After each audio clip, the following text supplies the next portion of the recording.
Paano kung maglaho ang mga tao sa Earth? Ang mundo ay may kasalukuyang 8 billion na tao at malaki ang papel natin sa air pollution, deforestation at pagsira sa mga natural na tirahan ng hayop. Pero ang tao rin ang nagbuo ng kultura, mga relasyon at lipunan na nagbibigay ng meaning at purpose sa bawat aspeto ng mundo. Pero isipin mo na lang, paano kung biglang maglaho lahat ng tao sa mundo?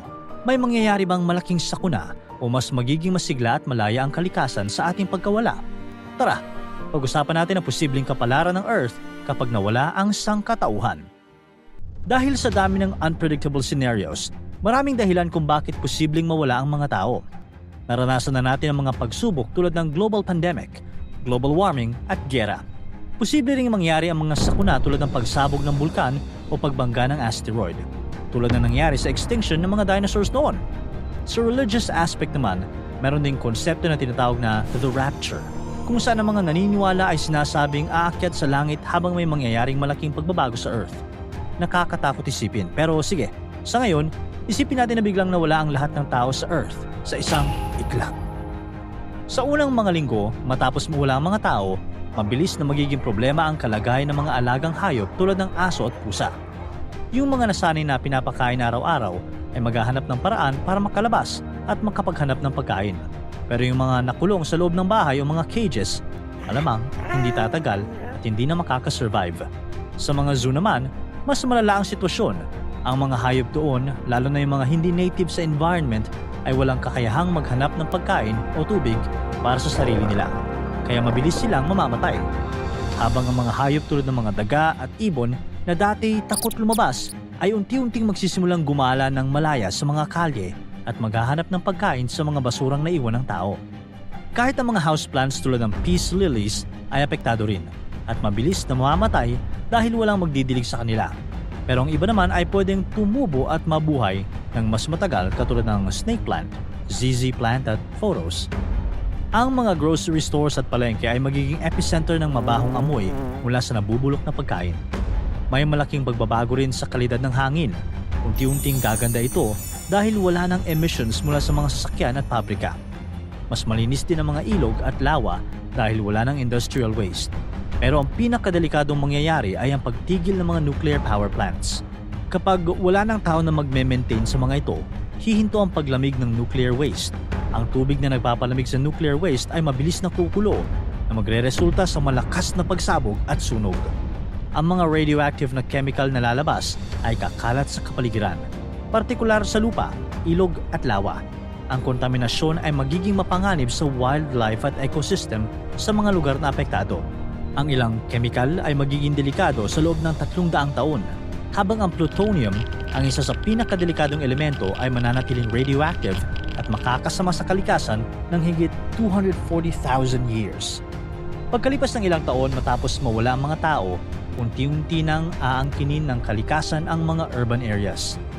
Magsisimula nang tumubo ang moss at fungus sa mga kalsada at highway. Sa mga bansang malalamig, ang kanilang winter ay magiging dahilan ng pagkasira sa mga estruktura dahil sa pagyeyelo at pagkatunaw ng yelo, na magre-resulta sa mga bitak. Sa mga bitak na ito, tutubo ang mga bagong halaman tulad ng mustasa, shamrock at damo.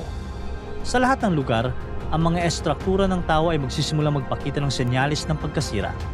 Ang mga bubong ng bahay ay magsisimulang tumagas, ang mga pako ay kakalawangin, at ang ilang gusali ay maaaring gumuho.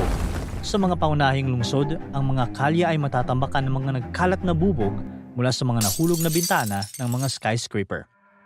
Ang populasyon ng mga hayop, lalo na sa mga lugar na hindi apektado ng radiation, ay lalaki dahil wala ng mga tao na mga ngaso o sisira sa kanilang mga tirahan. Mas dadami ang mga insekto dahil wala ng pesticides, kaya mas maraming pagkain para sa mga reptiles at mga daga.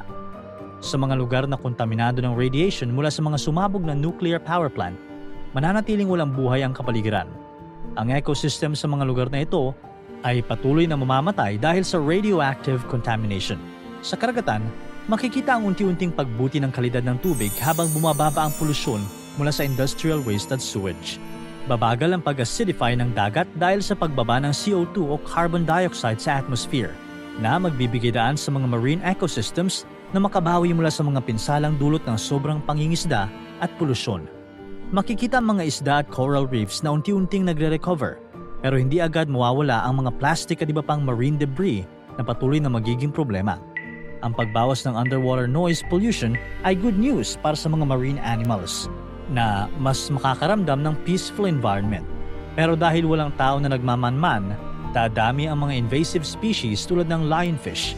Ang pagdami nila ay pwedeng magdulot ng malaking pagbabago sa balanse ng dagat na maaaring magpahirap sa natural na pag-recover ng mga marine ecosystem. Pagkalipas ng 60 to 80 years, malaking pagbabago ang mangyayari sa mundo. Ang mga modern city ay babalik sa kalikasan at sasakupin ng kagubatan ng bawat sulok nito. Halimbawa, ang dating mataong Luneta Park ay magiging isang malawak na kagubatan. Ang mga puno ng Nara, Acacia at Banaba ay lalaki at dadami, habang ang mga Gumamela at Sampaguita ay lalago sa bawat kanto. Ang mga skyscraper sa Makati at BGC ay magiging tahanan ng iba't ibang ibon at halaman. Ang mga kalsada tulad ng EDSA at C5 ay magiging natural na daluyan ng tubig tuwing tagulan dahil wala ng drainage system na magme-maintain dito. Ang mga lumang riles ng LRT at MRT ay magiging mga tulay na punong-puno ng baging at halaman. Sa Baguio City at mga terraces sa La Trinidad ay babalik sa kanilang natural na anyo at magiging bahagi ng isang malawak na kagubatan sa Cordillera. Ang Session Road ay magiging masukal na daan na napapaligiran ng pine trees at katutubong halaman. Ang mga rice terraces sa Ifugao ay mananatiling berde, ngunit sa halip na palay, iba't ibang damo at halaman ang tutubo rito. Ganito rin ang mangyayari sa marami pang lugar sa buong mundo. Pagkalipas ng 200 to 300 years, malaki na ang pagbabago sa mundo. Maraming matataas na gusali sa syudad ang sira-sira na, at ang iba naman ay posibleng bumagsak na dahil sa pag-akyat ng mga halamang sumisira sa estruktura at pagguho ng mga materyales tulad ng konkreto at bakal. Sa panahong ito, babagsak na rin ang mga dam at sementadong estruktura sa paligid ng mga ilog. Kaya malaya nang aagos ang tubig kung saan-saan. Ang mga dating kinokontrol ng konkreto ay magiging natural na daluyan ng tubig at habitat ng mga isda at halaman. Ang mga natirang bagay sa mga museum vaults tulad ng mga sinaunang artifact ay nagbibigay pa rin ng ideya tungkol sa nakaraan. Ang mga plastic at metal sa mga dating dump sites ay mistulang mga modern fossil na.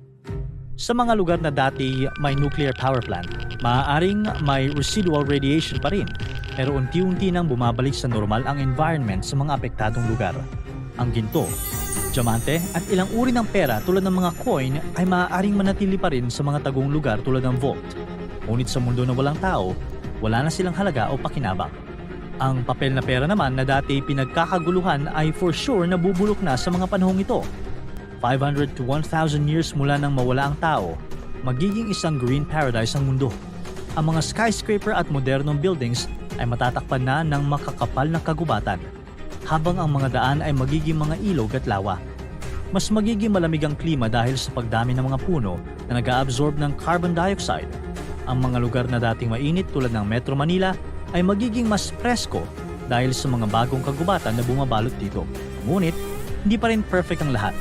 Ang mga plastic at iba pang basura ay mananatili pa rin sa kapaligiran at maaari pa rin na magpatuloy ang mga epekto ng global warming. Ang ilang lugar ay maaaring makaranas pa rin ng matinding ulan o init. Kakalat din ang mga hayop sa maraming lugar. Sad news nga lang, dahil karamihan sa mga alagang hayop tulad ng mga pusa at aso ay maaaring mawala na.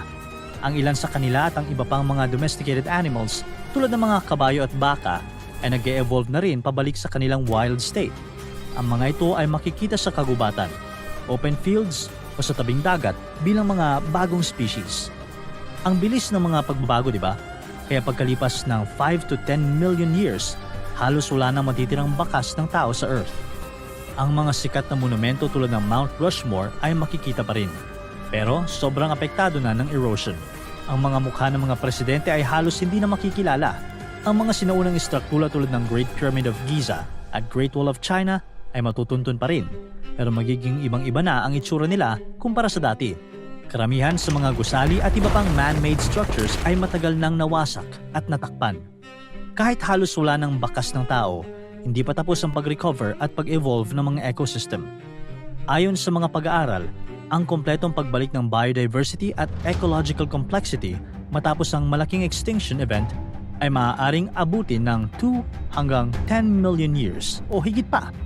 Pagdating ng humigit kumulang 5 billion years mula nang maging extinct ang mga tao, ang lumalaking araw ay lalamunin ng Earth pati ang lahat ng bakas ng buhay ng tao sa planeta. Parang na-reformat ang lahat.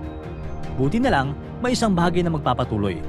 Ang Voyager space probes na nagsimulang maglakbay noong 1977 ay ang huling ebidensya ng ating naging existence. Ang mga probes na ito ay may daladalang golden record na parang time capsule ng mga tunog at larawan mula sa Earth. Kahit na maliit ang posibilidad, may chance pa rin na isang advanced civilization ang makakakita ng mga ito sa hinaharap. Kung mangyari iyon, makikita nila ang ating musika, kultura at mga mensahe mula sa nakaraan. Kaya kung maglalaho ang mga tao sa Earth, bad news dahil mawawala ang intelligent life form. Pero good news dahil unti-unting makakabawi ang kalikasan. Sa simula, may mga hayop na mamamatay pero sa loob ng milyon-milyong taon, muling magiging masigla ang mundo. Ang mga dating lungsod ay magiging gubat at ang mga ilog ay dadaloy ng natural.